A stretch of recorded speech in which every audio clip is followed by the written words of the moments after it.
Hello everyone, কেমন আছো সবাই? আজকে আমরা পড়ব ক্লাস 5 এর পেজ নাম্বার 26 স্টুডেন্ট কাউন্সিল। তো চলো আমরা এখান থেকেও এক্সট্রা করে ওয়ার্ড মিনিং পড়বো না। কেন? কারণ এখানে আমার গ্রামার দেয়া আছে আর এখানে অল্প কয়েকটা প্রশ্ন আছে যেগুলো গত ক্লাসের আগের ক্লাসে যা পড়াইছিলাম সেখান থেকে উত্তর দিতে হবে।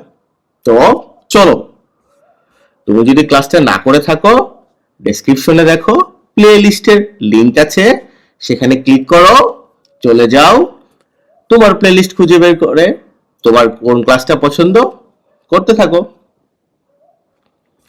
তো দেখো 2.2 তে বলছে রিড মানে পড়ো, দা ডায়ালগ মানে সংলাপটা পড়ো, এগেইন আবার পড়ো, অ্যান্ড মানে এবং, অ্যান্সার উত্তর দাও, দা কোশ্চেন্স মানে প্রশ্নগুলোর উত্তর দাও, বিলো মানে নিচে, তাহলে নিচের যে প্রশ্ন আছে সেগুলোর উত্তর দিতে বলছে। কোত্থেকে দিতে বলছে? এই ডায়লগটা আবার পড়তে বলছে। তো এইতে কি বলছে? হোয়াট ইজ দ্য নেম, নামটা কি, অফ দ্য ক্যান্ডিডেট প্রার্থীর নামটা কি, দ্য রিপোর্টার টক্স টু মানে রিপোর্টার যার সাথে কথা বলে, দ্য রিপোর্টার টক্স টু মানে রিপোর্টার কথা বলে এই ক্যান্ডিডেট একজন প্রার্থীর সাথে, নেমড মানে নাম, সাদিয়া সাদিয়া। তুমি যদি এটার প্রশ্নের উত্তর সরাসরি শুধু সাদিয়া বসায় দাও তাও হয়ে যাবে।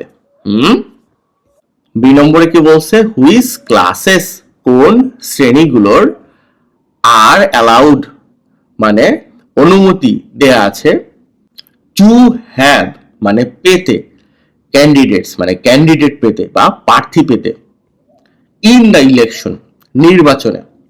দেখো অনেকেই বলতে পারো স্যার এইখানে যে বাংলাটা আছে আর এখানেটা মিলল না কেন? আমি এখানে ভেঙে ভেঙে বাংলা করছি, অর্থ একটু ভিন্ন রকম হয়েছে কিন্তু মূল বিষয়টা একই। উত্তরটা কি? স্টুডেন্টস ফ্রম ক্লাস 3, 4 and 5 মানে তৃতীয় শ্রেণী, চতুর্থ শ্রেণী এবং পঞ্চম শ্রেণীর শিক্ষার্থীদের মানে শিক্ষার্থীরা ক্যান বি ক্যান্ডিডেট প্রার্থী হতে পারবে। সি নম্বরে বলছে হাউ মেনি পজিশনস মানে কয়টা পদ, আর অ্যাভেলেবল মানে অ্যাভেলেবল আছে, অন দ্য স্টুডেন্ট কাউন্সিলে দেয়ার আর 7 পজিশনস অ্যাভেলেবল, 7টা পজিশনস অ্যাভেলেবল আছে। এখানেও একটাই কথা, অনেকে বলতে পারো স্যার অ্যাভেলেবল মানে হচ্ছে কোনো কিছু আছে কয়টা, এখানে শূন্য আছে কেন লিখছেন বাংলায়?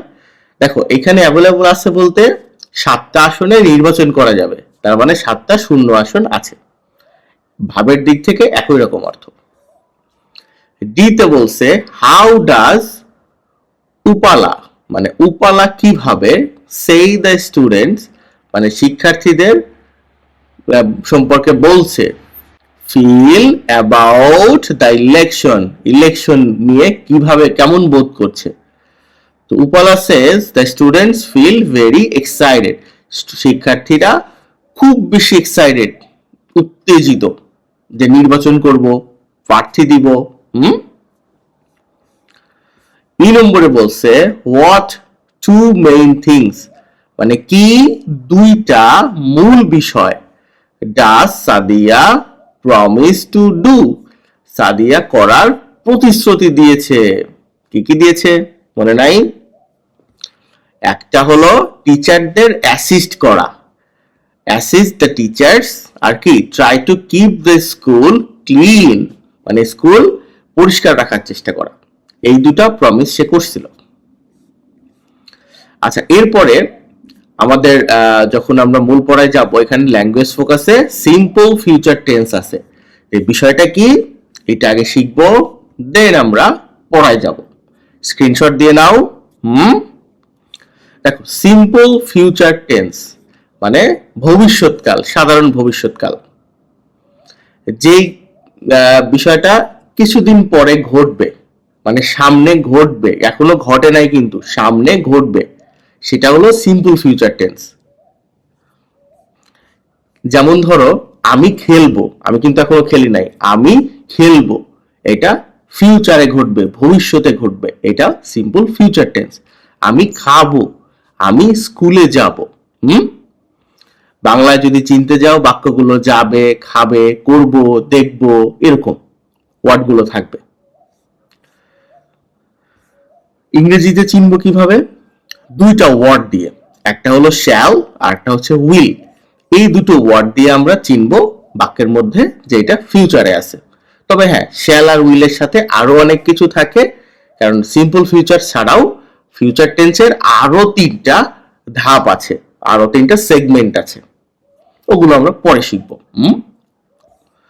দেখো, আই এবং উই এই দুটোর সাথে শ্যাল বসে, এটা মুখস্থ রাখো। আই এবং উই এই দুটোর সাথে শ্যাল বসে।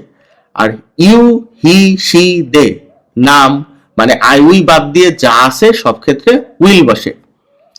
তবে তুমি যদি সব জায়গায় উইল দাও তাতেও ভুল হবে না, ঠিক আছে? আর এগুলোর পরে ভার্বের বেস ফর্ম, মানে ভার্বের মেইন ফর্মটা বসে। উদাহরণ দেখো, আই শ্যাল প্লে, আমি খেলবো। উই শ্যাল রিড, আমরা পড়ব। দেখো, শ্যাল বসাইছি, ভার্বের মূল ফর্ম, এখানে আইএনজিও দেই নাই, আবার ইডিও যোগ করি নাই। বুঝতে পারছ? চলো এবার মূল পড়ায় চলো।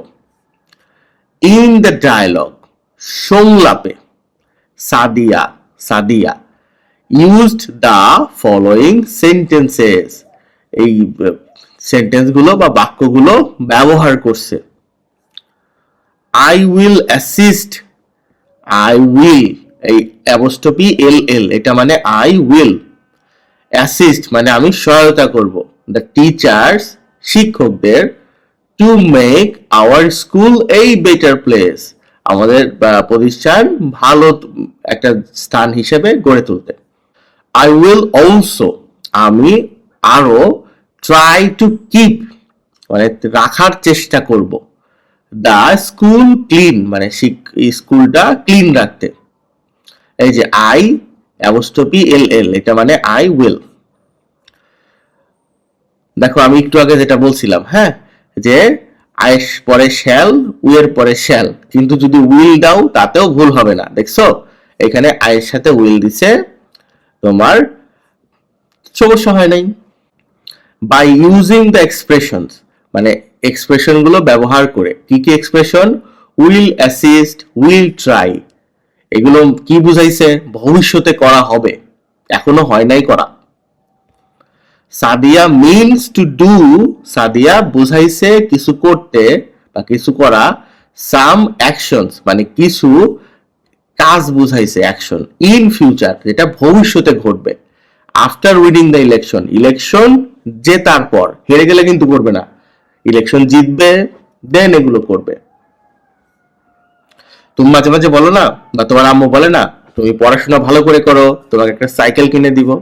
হুম, উই ইউজ আমরা ব্যবহার করি, দা সিম্পল ফিউচার টেন্স ভবিষ্যৎকাল বা সাধারণ ভবিষ্যৎকাল, to say what will happen later পরবর্তীতে কি ঘটবে এইটা বলতে। উই ইউজ আমরা ব্যবহার করি, দা ফলোয়িং স্ট্রাকচার নিচের এই কাঠামো, for the future simple tense future simple টেন্সের জন্য। সাবজেক্ট অক্সিলারি ভার্ব হিসেবে উইল, আর মেইন ভার্ব এরপরে বাকি অংশ। এক্সাম্পল দিছে অনেকগুলো, কি কি দিছে? I will visit, I will এরপরে visit my uncle's house next weekend. He will finish his homework by tomorrow. He will assist you with decorating the classroom. We will go to the museum by bus next week. They will distribute clothes to the poor. দেখো, I will আমি করব, he will সে করবে, we will আমরা করব, they will তারা করবে। এখানে কিন্তু ভবিষ্যতে কেউ করতেছে, মানে ভবিষ্যতে কেউ করবে। বর্তমানে কিন্তু কেউই কাজ করতেছে না। কেউ নেক্সট উইকে করবে, কেউ টুমোরোতে আগামীকাল করবে। তো মোট কথা ফিউচার সিম্পল টেন্সে ভবিষ্যতে যেটা করা হবে সেটা প্রকাশ করার জন্য ব্যবহার করা হয়। ভালো থেকো সবাই, পরের ক্লাসে আবার দেখা হবে।